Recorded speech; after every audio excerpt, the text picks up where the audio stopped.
छोटे बच्चों में नाक आम बंद होती है क्योंकि इनकी नाक छोटी होती है। इसके अलावा ये खुद नाक साफ नहीं कर सकते हैं। इसके अलावा ये ज़्यादा लेट के रहते हैं, सोते रहते हैं, जिसकी वजह से इनको नाक में म्यूकस या खिनी जमा होती है। इसके अलावा इस उम्र में बार बार नज़ल ज़ुकाम के इन्फेक्शन होते हैं, जिसकी वजह से नाक बंद हो जाती है। बड़े जब चलते फिरते हैं तो उनको नाक ग्रेविटी की वजह से खुद साफ होती है क्योंकि उनको म्यूकस नीचे बहता है ग्रेविटी की वजह से। नाक बंद होने की वजह से बच्चों को दूध पीने में और सोने में मुश्किलात होती हैं।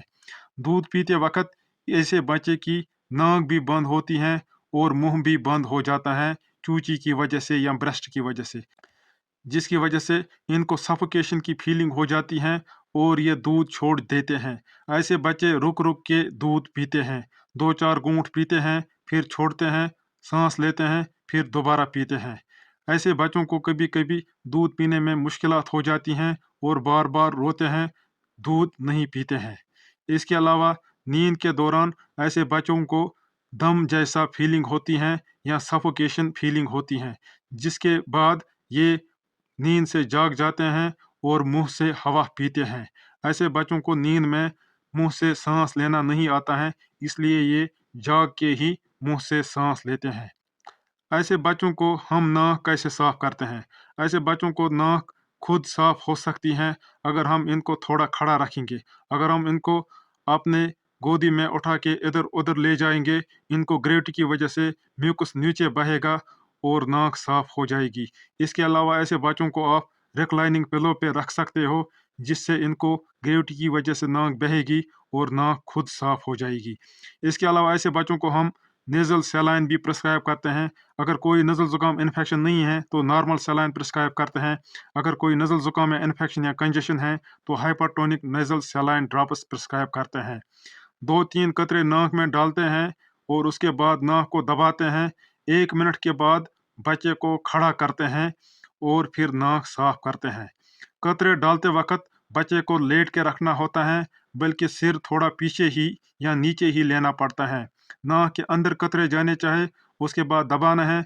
उसके 1 मिनट बाद आपको खड़ा करके नाक साफ करनी होती है। अगर ऐसे नाक साफ नहीं होती हैं तो बेबी नोज सक्शन बल्ब से नाक साफ की जा सकती है। पहले बच्चे को लेट के रखना है, 3-4 कतरे सलाइन नेज़ल ड्रॉप्स नाक में डालने हैं ऐसे।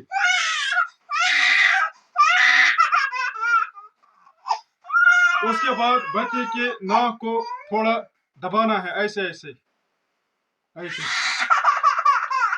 उसके बाद बच्चे को खड़ा करना है, फिर ये चिपक के नाक के अंदर डालना है ऐसे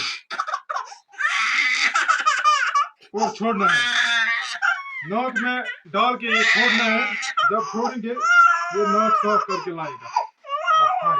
बेबी नोज सक्शन बल्ब आप न्यूबॉर्न या पैदा होते वक्त से ही शुरू कर सकते हो, 0 मंथ प्लस। अलबत्ता नेजल स्प्रे आप तब ही कर सकते हो जब एक बच्चा अपनी गर्दन खड़ा रखता है, इसलिए नेजल स्प्रे 2-3 महीने के बाद ही कर सकते हैं। नेजल स्प्रे के दौरान बच्चे का सिर भी खड़ा रखना है और नेजल स्प्रे भी खड़ा रखना है। अगर हम ये लेट के करेंगे ये स्प्रे नहीं कर सकता है। इसके अलावा नेजल सक्शन सिरिंज भी आप कर सकते हो। इसके लिए भी बच्चा 2-3 महीने का होना चाहिए, क्योंकि इसके दौरान भी आपको बच्चे का सिर खड़ा रखना होता है। नेजल इरिगेशन 6 महीने की उम्र के बाद ही कर सकते हैं। इसके लिए आपको चेहरा आगे रखना है, एक नाक से प्रेशर के साथ सलाइन भरना है, दूसरी नाक से वो सफाई करके बाहर निकलेगा। अगर नाक साफ करने के बाद भी नाक बंद रहती है तो कंजेशन हो सकती है। नज़ल ज़ुकाम या एलर्जी की सूरत में कंजेशन होती है और इन सूरतों में हम डिकंजेस्टेंट नेज़ल ड्रॉप्स देते हैं। डिकंजेस्टेंट नेज़ल ड्रॉप एक एक ड्रॉप ही डालना होता है और कभी कभी ही डालना होता है। ये तब ही डालना होता है जब नाक ज़्यादा बंद होगी, लगातार नहीं डालना है, 2-4 दिन ही डालना है। अगर आप ये ज़्यादा दिन डालोगे ये काम करना छोड़ देता है। इसके अलावा अगर आप ये 8-10 दिन लगातार डालोगे फिर बंद करोगे, बंद करने के बाद नाक अचानक ही ज़बरदस्त बंद होती हैं, जिसको रिबाउंड कंजेशन बोलते हैं। इसलिए डिकंजेस्टेंट नेज़ल ड्रॉप्स कभी कभी ही डालने होते हैं और एक एक कतरा ही डालना होता है। उम्मीद है आपको वीडियो पसंद आया होगा। वीडियो को ज़्यादा से ज़्यादा शेयर करो। अल्लाह हाफिज़।